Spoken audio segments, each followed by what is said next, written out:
Role करती थी। चलो देर हो रही है, 12 बजे से पहले लड़की वालों के यहाँ पहुँचना है। हाँ हाँ चलती हूँ। मैं तो भगवान से बस ये दुआ कर रही हूँ कि जिस तरह मेरी बड़ी बहू मेरी मुट्ठी में है, उसी तरह मेरी छोटी बहू भी मेरे इशारे पे नाचे। अरे भगवान, भला इस घर में किसकी हिम्मत है जो तुम्हारे खिलाफ जाने की हिमाकत करे। इस तरह मालती देवी अपने छोटे बेटे की भी शादी कर देती है। मालती की छोटी बहू फैशन डिजाइनर का कोर्स करके आई थी। उसका सपना था कि शादी के बाद वो अपना खुद का बुटीक खोले। एक दिन, क्या बात है छोटी, तू तो एक से बढ़कर एक डिजाइन बना लेती है। इसमें कौन सी बड़ी बात है दीदी, आप चाहे तो मैं आपको भी सिखा सकती हूँ। हाँ, फिर हम दोनों मिलकर एक बुटीक खोल लेंगे। लेकिन दीदी, उसके लिए तो बहुत पैसे लगेंगे। हाँ तो क्या हुआ, पैसे माँ जी से ले लेंगे।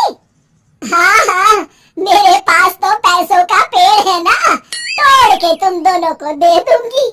मेरी एक बात अच्छी तरह समझ लो, मैं तुम दोनों को एक ढेला भी नहीं देने वाली, बड़ी आई बुटीक खोलने वाली।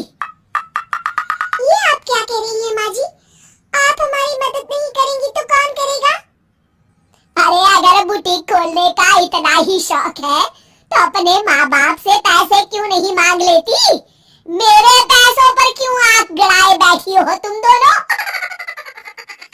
इस तरह अपने इरादे स्पष्ट करके मालती देवी वहाँ से चली जाती है।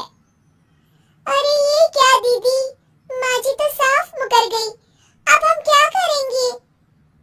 तू चिंता मत कर, बुटीक तो खुल के ही रहेगा। कहते हैं कि घी जब सीधी उंगली से नहीं निकलता तो उसे उंगली टेढ़ी करके निकालना चाहिए। माँ जी अपने आप को समझती क्या है, पूरी सोसाइटी जानती है कि माँ जी ने अपनी सास को घर से निकालकर उनकी दौलत पर कब्जा कर लिया है। हाँ दीदी, अब तो जैसे को तैसा करना पड़ेगा। फिर दोनों बहुएं मिलकर एक साजिश रचती हैं।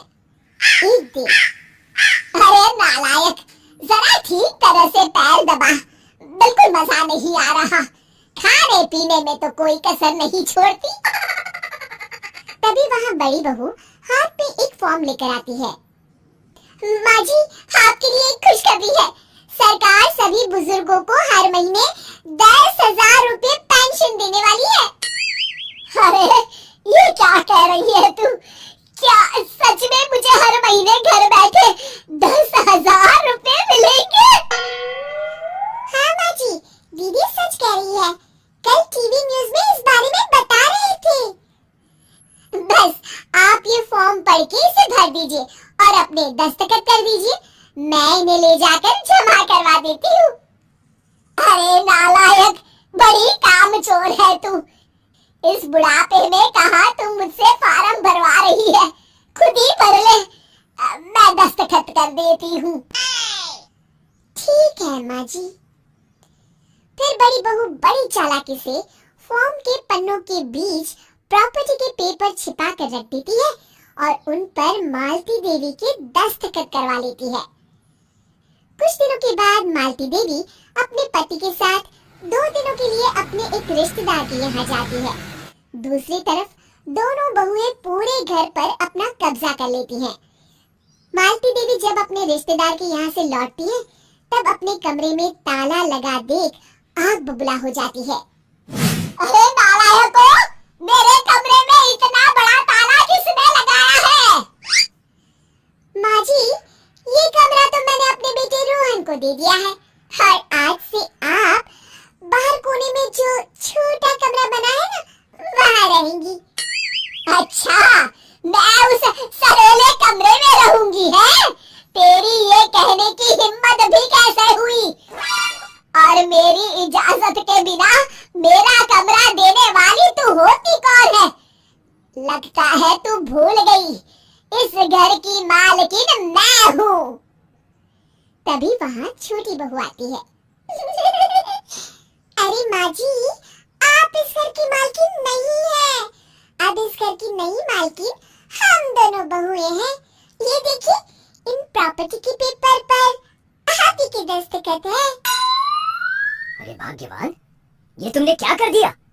दस्तखत करने से पहले एक बार ठीक से पढ़ तो लेती। अरे लेकिन मेरी बहुएं मेरे साथ ऐसा कैसे कर सकती है? अरे तो इसमें कौन सी अचरज की बात है? तुमने भी तो अपनी सास को घर से बाहर निकाल दिया था। टूटा फूटा ही सही, शुक्र करो कि इन दोनों ने कम से कम हमें रहने के लिए कमरा तो दिया।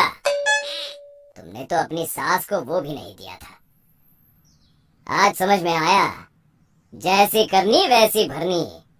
चलो अपना सामान उठाओ और चलते हैं।